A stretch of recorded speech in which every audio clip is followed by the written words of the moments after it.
जय Hind and hello guys, स्वागत है आपका आपके अपने YouTube चैनल ज्ञानदेह होस्ट में। और इस वीडियो में मैं आपको बताने वाला हूं यूपी सरकार IAS PCS free coaching online form 2022-2023 के बारे में कि कैसे आपको इस फ्री कोचिंग के लिए अप्लाई करना है, जिसमें कि सब कुछ आपका फ्री रहने वाला है। तो पहले तो आप इसके एलिजिबिलिटी के बारे में यानी कि ये जान लीजिए कि कौन लोग इसमें एलिजिबल है। एंड अगर आप थोड़े से इस पार्ट को देखने के बाद में एलिजिबल पाए जाते हैं तो कैसे आपको अप्लाई करना है, इसका पूरा प्रोसेस आपको इसी वीडियो के अंदर स्टेप बाय स्टेप बताया जाएगा। तो आप इस वीडियो को पूरा देख करके इस फॉर्म को भर लीजिएगा। तो चलिए शुरू करते हैं दोस्तों। यहाँ पर जैसा कि आप वीडियो में देख सकते हैं, हमारी ऑफिशियल वेबसाइट jobsgyan.in है। इसका लिंक वीडियो के डिस्क्रिप्शन में दिया है। जैसे ही आप ये लिंक ओपन करेंगे तो आपके सामने इसकी जानकारी आ जाएगी, जहां पर आपको जानने को मिलेगा कि इसके अंदर टोटल 1050 सीट्स खाली है, जिसमें कि दोस्तों अगर आप IAS या फिर PCS की प्रिपरेशन कर रहे हैं आप इसमें अप्लाई कर पाएंगे। एंड जो आपकी एग्जाम लोकेशन रहेगी वो आपकी यूपी रहने वाली है। एंड यूपी के कैंडिडेट ही इसमें अप्लाई कर पाएंगे। जो एज रखी गई है मिनिमम वो आपकी 21 साल है। एंड जो बैचलर डिग्री कैंडिडेट पास है किसी भी स्ट्रीम में वो इसमें क्वालिफिकेशन के अकॉर्डिंग एलिजिबल है अप्लाई करने के लिए।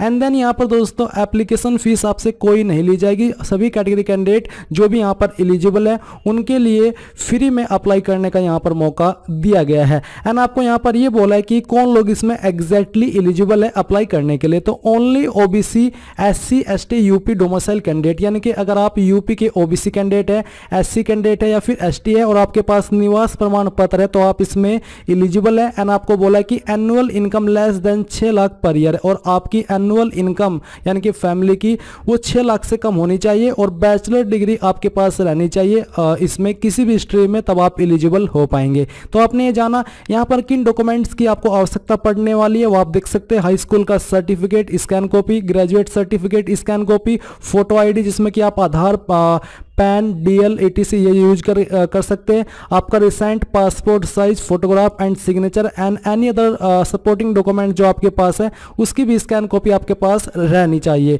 कौन से कोचिंग इंस्टीट्यूट के लिए कितनी वैकेंसीज या फिर कितनी सीट्स है वो आप यहाँ पर देख सकते हैं। अब ये जानकारी आप देखने के बाद में यहाँ पर इसकी डिटेल में इंपॉर्टेंट डेट्स देखेंगे। एंड इसके बाद में अगर आप अब आपको क्लियर हो गया होगा कि आप इसमें एलिजिबल है या फिर नहीं है। अगर आप एलिजिबल है तो आप अप्लाई ऑनलाइन पर क्लिक करेंगे। इसके बाद में आपके सामने कुछ ऐसा इंटरफेस आ जाएगा। अगर आप इसके ऑफिशियल वे में इंस्ट्रक्शंस देखना चाहते हैं तो आप यहां पर ऑफिशियल नोटिफिकेशन के ऊपर क्लिक करेंगे।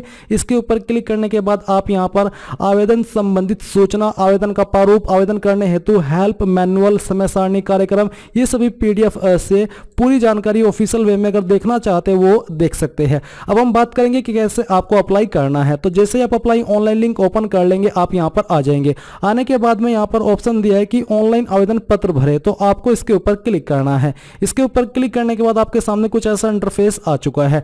अब यहां पर दोस्तों आपसे सबसे पहले पूछा कि उत्तर प्रदेश में निरंतर 5 वर्ष से निवास की स्थिति, जनपद का नाम, यानी कि आपको उस जिस डिस्ट्रिक्ट में आप रह रहे हैं उस डिस्ट्रिक्ट में आपका कम से कम 5 साल का रहना आवश्यक है, तभी आप इसमें एलिजिबल होंगे। तो आपकी वो डिस्ट्रिक्ट सिलेक्ट कर लेनी है जहां पर आप पिछले 5 साल से लगातार रहते आ रहे हैं। फिर अभ्यर्थी का नाम या जो भी आपका नाम है वो आप यहां पर आपके जो 10th का सर्टिफिकेट है उसके अकॉर्डिंग नाम एंटर करेंगे।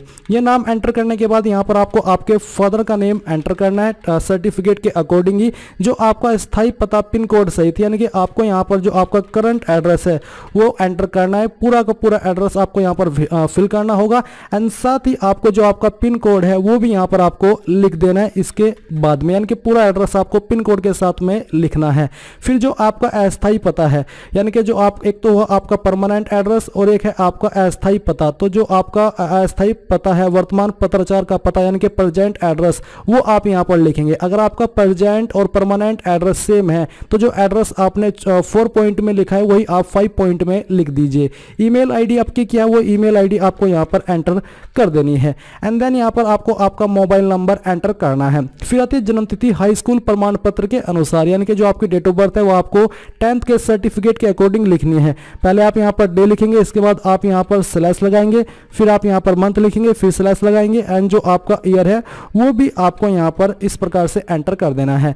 फिर दोस्तों यहां पर आपके सामने जेंडर, तो जो भी आपका जेंडर है वो आपको सिलेक्ट कर लेना है। ये सिलेक्ट करने के बाद यहाँ पर आती है आपकी आरक्षित कैटेगरी। तो जो भी आपकी कैटेगरी है, मैंने आपको पहले ही बताया कि इसमें SC ST OBC यूपी के एलिजिबल है अप्लाई करने के लिए। फिर है दिव्यांग है, क्या आप दिव्यांग है? अगर हाँ तो आप इसके ऊपर टिक करेंगे, नहीं तो आप इसको ऐसे ही रहने देंगे। अगर आप यहाँ पर टिक करते हैं 11 पॉइंट में, फिर आपको बताना है कि आपकी परसेंटेज जो दिव्यांगता की परसेंटेज है वो कितनी है। फिर आपका 13 पॉइंट है कि माता पिता अभिभावक की वार्षिक आय, यानी कि आपकी पारिवारिक आय कितने लाख है। आपकी पारिवारिक आय 6 लाख से अधिक नहीं होनी चाहिए। तो जो भी आपकी है वो आप यहाँ पर लिख देंगे, इस प्रकार से आपको लिखनी है। फिर है आय प्रमाण पत्र क्रमांक, यानी कि जो आपका आय प्रमाण पत्र है उसका नंबर आपको देना है और ये आपके पास होना चाहिए। इसको देने के बाद में यहाँ पर आप 15 पॉइंट में आपको क्वालिफिकेशन की जानकारी देनी है। तो सबसे पहले हाई स्कूल, बोर्ड एवं कॉलेज विश्वविद्यालय का पूरा नाम, यहाँ पर आप बोर्ड का नाम भी दे सकते हैं और आपके कॉलेज का नाम भी दे सकते हैं। तो अगर आपका ICSE CBSE यूपी बोर्ड है तो आप इनमें से सिलेक्ट कर लेंगे, नहीं तो आप अदर बोर्ड के ऊपर अदर सिलेक्ट कर लीजिएगा। तो मेरा यूपी बोर्ड है, मैं यहाँ से यूपी बोर्ड सिलेक्ट कर लेता हूँ। किस साल के अंदर आपने पास कर ली थी वो ईयर आपको यहाँ पर सिलेक्ट करना है। आपका रोल नंबर क्या था 10th का, वो आपको यहाँ पर लिखना है। प्रमाण पत्र क्रमांक, यानी कि जो आपकी 10th की मार्कशीट है उसका नंबर आपको यहाँ पर देना है। अंक पत्र का क्रमांक, यानी कि यहाँ पर दोस्तों जो आपने पहले प्रमाण पत्र क्रमांक भरा है, यानी कि जो आपको सर्टिफिकेट मिला है वो आपको देना है। एंड जो आपका मार्कशीट है उसका जो क्रमांक है वो यहाँ पर आपको लिखना होगा।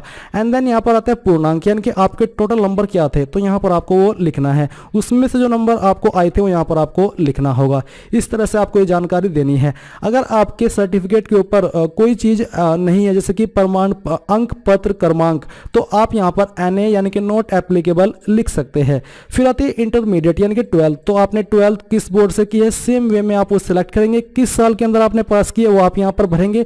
जो आपका 10th का रोल नंबर था वो यहाँ पर आपको एंटर करना है। प्रमाण पत्र क्रमांक सेम वे में आपको यहाँ पर एंटर करना होगा। एंड जो अंक पत्र क्रमांक है वो भी आपको यहाँ पर एंटर कर देना है। फिर पूर्णांक आपके कितने थे वो यहाँ पर आपको लिखना है, उसमें से जो नंबर आपको आए थे वो यहाँ पर आपको डाल देना है। फिर आता है आपका स्नातक यानी कि ग्रेजुएट, तो ग्रेजुएट आपने किस यूनिवर्सिटी से की है उसका नाम आपको यहाँ पर देना है। फिर यहाँ पर दोस्तों आपको परीक्षा का वर्ष, यानी कि कब आपने जो आपकी क्वालिफिकेशन है वो पास कर ली थी वो आपको लिखना है।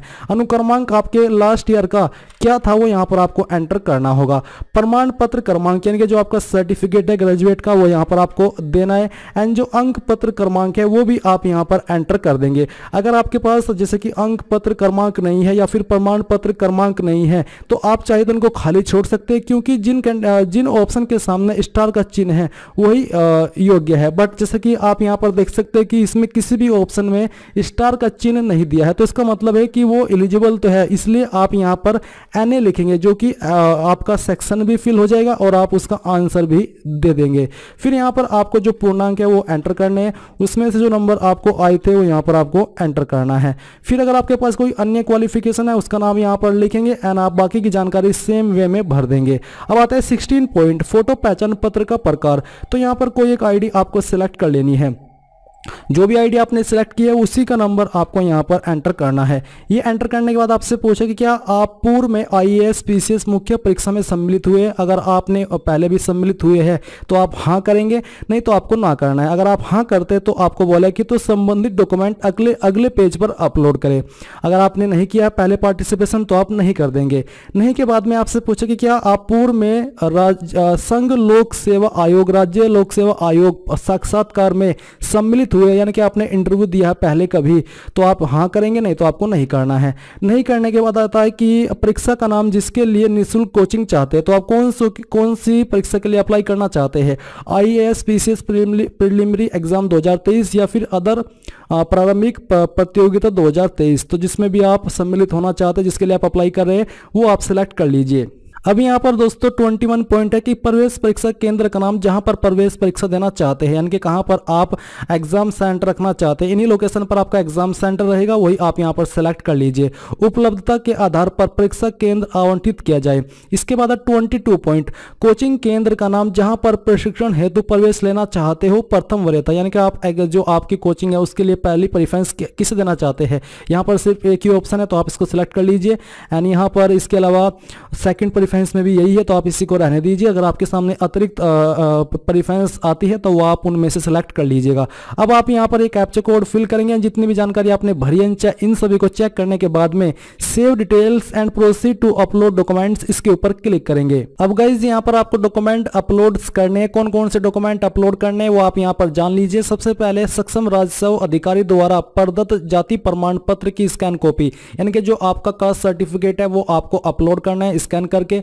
तो इसका फॉर्मेट मिनिमम जो रखा बेसिकली फॉर्मेट रखा है जेपीजी यानी कि इमेज का, और मैक्सिमम साइज 40 KB यानी कि इससे कम ही रहना चाहिए। तो आपको चूज फाइल के ऊपर क्लिक करना है एंड जहां पर भी आपने स्कैन करके फाइल को रखा है वो फाइल आपको आपके पीसी या फिर मोबाइल से सिलेक्ट कर लेनी है एंड देन उसको ओपन करना है। मैं आपको एक एक करके सभी डॉक्यूमेंट यहां पर अपलोड करके दिखाता हूं। तो जैसे कि इसके बाद आप यहां पर अपलोड करेंगे राजस्व अधिकारी जो तहसीलदार स्तर से कम न हो अथवा सेवायोजक अधिकारी द्वारा दिया गया नवीनतम आय प्रमाण पत्र, यानी कि यहाँ पर आपको आपका जो इनकम सर्टिफिकेट है आय प्रमाण पत्र वो आपको अपलोड करना है। हाई स्कूल के सर्टिफिकेट की स्कैन्ड कॉपी आपको यहाँ पर अपलोड करनी है जिसमें कि आपकी डीओबी दी गई हो, एंड स्नातक की अंक तालिका की स्कैन कॉपी आपको यहाँ पर अपलोड करनी है, यानी कि जिसमें आपके नंबर दिए गए हो। अपनी फोटो अपलोड करें, यहाँ पर आपको आपका फोटो अपलोड करना है, जहां पर भी आपका फोटो है वो आप आएंगे और यहाँ पर इस प्रकार से सिलेक्ट करेंगे एंड देन ओपन कर लेंगे। ओपन करने के बाद आपकी फाइल का नेम यहाँ पर आ जाएगा।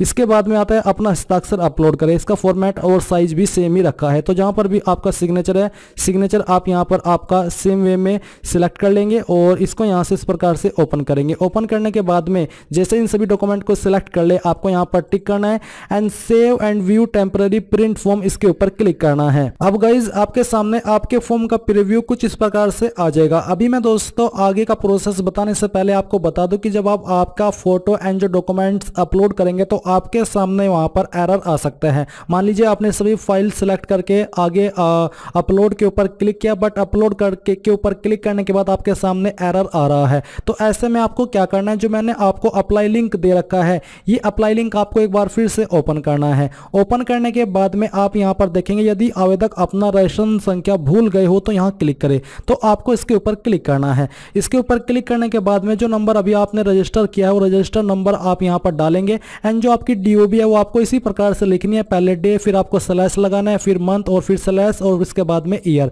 फिर आप यहां पर एक कैप्चा कोड लिखेंगे एंड प्रोसीड के ऊपर क्लिक करेंगे। इसके बाद में आपका जो रजिस्टर नंबर है वो यहां पर आपको डिस्प्ले पर देखने को मिल जाएगा।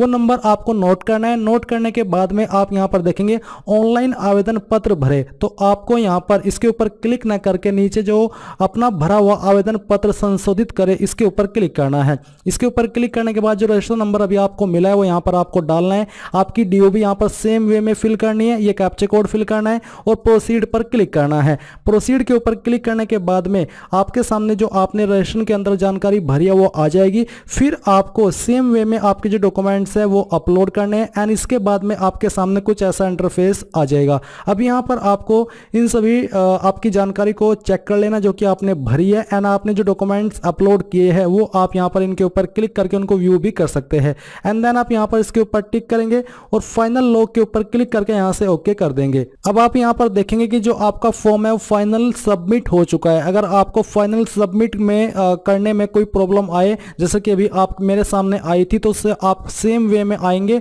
और अपना भरा हुआ आवेदन पत्र संशोधित करे के ऊपर क्लिक करके जो आपकी रजिस्ट्रेशन की इन्फॉर्मेशन है वो तो आ जाएगी, बट आपको डॉक्यूमेंट फिर से अपलोड करने होंगे एंड देन आपको सबमिट करना होगा। सबमिट करने के बाद आपका फॉर्म यहाँ पर सबमिट हो जाएगा। अब आप यहाँ पर प्रिंट निकाले, इसके ऊपर क्लिक करेंगे। इसके ऊपर क्लिक करने के बाद अगर आपके पास अभी प्रिंटर मौजूद नहीं है तो आप इसको पीडीएफ के रूप में सेव कर लेना, यहाँ पर टिक करके एंड देन आप इसको यहाँ से इसको प्रिंट कर लीजिएगा। तो इस प्रकार से आप लोग इस फॉर्म को भर पाएंगे। आई होप ये जानकारी आपको पसंद आई होगी। अगर आप अपने फॉर्म के अंदर कोई संशोधन करना चाहते तो आप अपना भरा हुआ आवेदन पत्र संशोधित करें, इसके ऊपर क्लिक करके कर सकते हैं। अपना भरा हुआ आवेदन पत्र फिर से प्रिंट करना चाहते तो आप यहाँ पर क्लिक करके इसको कर लीजिएगा। तो ये थी आपके इस फॉर्म के बारे में पूरी जानकारी पसंद आई है तो वीडियो को लाइक, शेयर एंड चैनल को सब्सक्राइब करके बेल आइकन ऑन कर लीजिएगा। Thanks for watching. जय हिंद।